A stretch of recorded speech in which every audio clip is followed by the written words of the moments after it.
मुझे आपने पुलिस कारागार मांग संख्या 16 और 17 पर बोलने का मौका दिया, उसके लिए धन्यवाद। माननीय सभापति महोदय, जिस प्रकार राजस्थान में पुलिस अपराध बढ़े हैं, अनियंत्रित हुए हैं, वो आप लोगों के सामने है। उसमें आम लोगों में भय का माहौल है। जिस प्रकार चोरी डकैतियां बढ़ी है, चित्तौड़गढ़ की बात करूं, पिछले काफ़ी समय से शहर में चोरी भी बढ़ी थी, डकैती भी बढ़ी है और काफ़ी व्यवस्थाएं बिगड़ी है। उसका कारण है पुलिस में भर्तियों को कम होना, वहाँ की पुलिस की काफ़ी टाइम से भर्ती नहीं हो पाई, तो पुलिस की भर्ती भी होनी चाहिए। काफ़ी थानों में संख्या कम है, ये भी एक बड़ा रीज़न है। माननीय सभापति महोदय, जिस प्रकार महिलाओं के अत्याचार बढ़े हैं, बलात्कार के अत्याचार बढ़े हैं, पूरे राजस्थान में कभी भी कोई अखबार खोलो, पत्रिका खोलो, भास्कर खोलो, कोई भी खोलो, सबसे पहले बलात्कार और भ्रष्टाचार की बू उसमें आती है। उसमें सरकार को देखना चाहिए ये क्या कंडीशन है, क्या कंडीशन छुपी हुई है। मैं एंटी करप्शन वालों को धन्यवाद दूं, जिस प्रकार उन्होंने पूरे राजस्थान में आईएएस हो, आईपीएस हो, आरएस हो या कोई अधिकारी हो, जिस प्रकार उन्होंने शिकंजा कसा है, उसके लिए वो बधाई के पात्र हैं। पर सरकार ने उन पर भी नकेल कस रखी है, उनको भी थोड़ी खुली छूट देना चाहिए, क्योंकि जिस प्रकार राजस्थान में बजरी माफिया पनपा है, बजरी के मेरे चित्तौड़गढ़ में टोकन दिए जाते हैं और नाम से टोकन जारी हो रहे हैं। मैं किसी राजनीतिक दल की बात नहीं करते हुए, उनकी पुलिस अपने आप में बंधी हुई है। पुलिस की नीचे से लगाकर ऊपर तक उसमें मंथली भी बढ़ी हुई है, तो उसकी भी आप जांच करवाएं। और आजकल सभी जनप्रतिनिधियों का जिस प्रकार व्हाट्सएप कॉल होते हैं, वो दर्ज भी नहीं हो पाते हैं। व्हाट्सएप कॉल का क्या हो सकता है, कैसे क्या हो सकता है, उसके बारे में भी आप बात करें, जानकारी लें।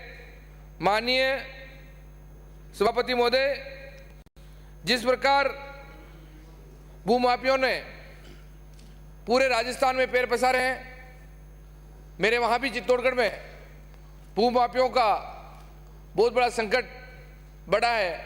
जमीनों को खाली करवाना, पुलिस के द्वारा खड़े रह के जमीनों को खाली करवाना, पुलिस में अपराधी प्रवृत्तियों के लोग हैं, इस प्रकार की जमीनें खाली करवा रहे हैं, कैसे क्या हो सकता है, उसके बारे में भी धार्मिक जगहों की रजिस्ट्री हो रही है, उसके बारे में भी चर्चा करें, देखें, सोचें, उनको कैसे आगे बढ़ाया जा सकता है, उसके बारे में भी चर्चा करें।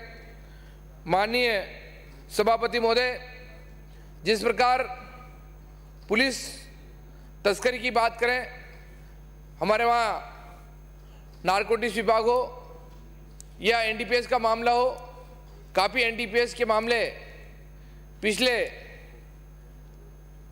कार्यकाल में या 2 सालों में काफ़ी बढ़े हैं। उसके पीछे रीज़न ये है कि वहाँ के अधिकारी उन लोगों में मिले हुए हैं। उसके अलावा एक पुलिस में सबसे कठिन कानून है 29 में, धारा 29 में, धारा 29 के नाम जोड़कर कहीं अफीम पकड़ते हैं या कोई तस्करी पकड़े जाते हैं। 29 में 1 नाम, 2 नाम, 3 नाम, 4 नाम और 10 नाम ऐसे नाम लिए जाते हैं, उनसे काफ़ी मोटी रकम वसूल की जाती है। तो ये अब हम कानून बनाने वाले हैं, इस धारा 29 को कैसे ख़त्म कर सकते हैं, उसके बारे में भी चर्चा करें, क्योंकि धारा 29 के नाम से काफ़ी लोगों से वसूल करके एनडीपीएस में उनको फंसाए जाते हैं। लोग एनडीपीएस के नाम से डरते हैं, क्योंकि 8-8, 10-10, 15-15 साल की सज़ा होती है। तो उसके बारे में चर्चा कर उसको कानून को कैसे शॉर्ट कर सकते हैं या कैसे उसको पाबंद कर सकते हैं, उसके बारे में भी चर्चा करें। माननीय सभापति महोदय, जो इस कोरोना काल में के बाद पुलिस ने जो चालान बनाए हैं, शहर में जाओ या गाँवों में जाओ या कहीं थाने के बाहर निकलने के बाद हर आदमी को, कोई गाँव से आदमी शहर में जाता है तो उसको 200 रुपये तेल के लेके जाने पड़ते हैं, डीजल पेट्रोल के, और 200 रुपये उसको चालान के लेके जाना पड़ता है, क्योंकि पुलिस उनको टारगेट देती है कि इतने चालान आपको बनाने ही बनाने हैं, और गांव का किसान 200 रुपए का हर आदमी चालान दे के जाता है। इसके बारे में आप सोचें, क्योंकि वो चारों तरफ मास्क वगैरह सब तरफ फिट होने के बाद भी उसके 200 रुपए के चालान काटे जाते हैं। उसको कैसे पाबंद किया जाए, कैसे रोका जाए, उसके बारे में भी सभापति महोदय चर्चा करें।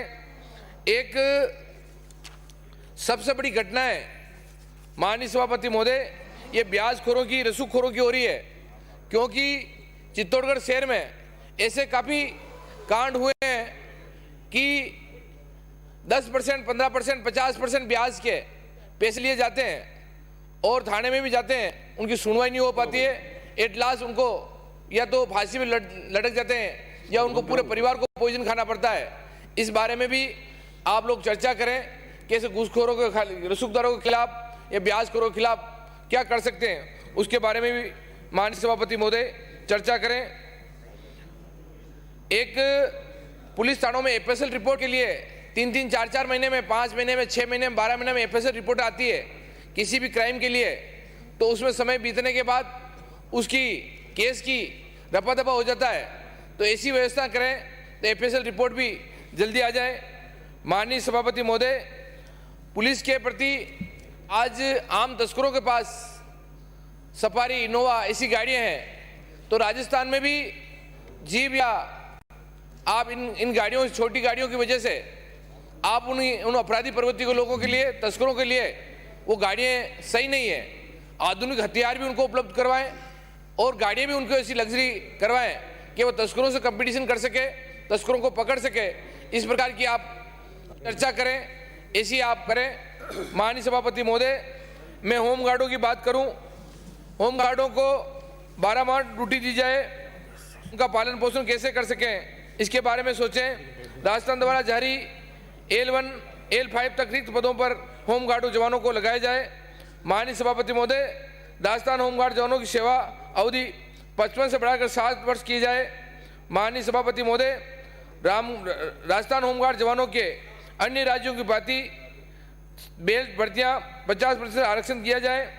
राजस्थान होमगार्ड जवानों की नवीनीकरण प्रथा अंतिम विराम लगाया जाए। राजस्थान होमगार्ड जवानों की वेलफेयर फंड, ESI, PF का लाभ दिया जाए। इन सभी मांगों को काफ़ी टाइम से होमगार्डों की मांगे हैं, इनको भी माननीय सभापति महोदय, इनकी भी आप पूर्ति करवाएं।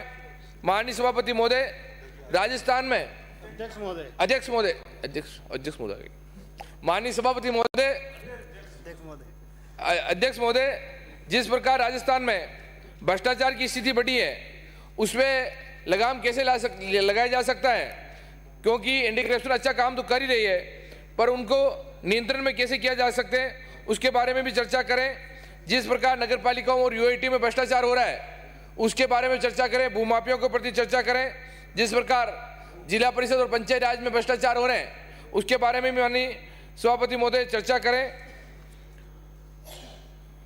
एक भ्रष्टाचार में अभियोग स्वीकृति नहीं मिल पा रही है काफ़ी टाइम से, काफ़ी केसेस हम लोगों के वहाँ के भी हैं और उसे अधिकारी काफ़ी टाइम से बचे हुए हैं, उनके बारे में भी चर्चा कर कैसे कर सकते हैं। मैं परिवहन विभाग की बात करूं, जिस प्रकार परिवहन विभाग के इंस्पेक्टर वगैरह रोड पे खड़े रहते हैं, हम MLA MP कहीं जाते हैं या कोई भी अधिकारी पदाधिकारी, आम लोग भी जाते हैं, उनकी क्या स्थिति है उसके बारे में उनको ऑनलाइन कंप्यूटराइज करें या कैसे कर सकते हैं, क्योंकि आम लोग देखते हैं कि यार इस तरह का परिवहन विभाग में भ्रष्टाचार हो रहा है, उसके बारे में भी देख के करें। माननीय सभापति महोदय, इन सभी चिकित्सालय में भ्रष्टाचार, बिजली में भ्रष्टाचार, इन सभी पे कंट्रोल कैसे कर सकते हैं उनके बारे में भी कंट्रोल करें। जेलों में, जेल के बारे में, जेल बंदियों की जिस प्रकार संख्या बढ़ी है उसके बारे में आधुनिक जेल कैसे कर सकते हैं उसमें बदलाव करें, क्योंकि आम लोग बिना कोई कारण भी जेल में जाते हैं या दूसरे भी जा सकते हैं। वहाँ टॉयलेट की व्यवस्था क्या है, बाथरूम की, वहाँ के जेल नफरियों की व्यवस्था क्या है, उसके बारे में सोचकर आप क्या कर सकते हैं उसके बारे में भी अध्यक्ष महोदय व्यवस्था करवाएं। माननीय बंदियों की खुले शिविरों के स्थापना करें, बंदियों को समय पर रिहाई की व्यवस्था करें, बंदियों को कारावासकालीन अवकाश की व्यवस्था पेरोल पर करें। विचाराधीन बंदियों को पुनरीक्षण की व्यवस्था करें, कारागार में उद्योग की व्यवस्था करें, कारागार में शैक्षणिक कार्यक्रम की व्यवस्था करें, उनको शिक्षा कैसे प्राप्त कर सकते हैं उसके बारे में व्यवस्था करें।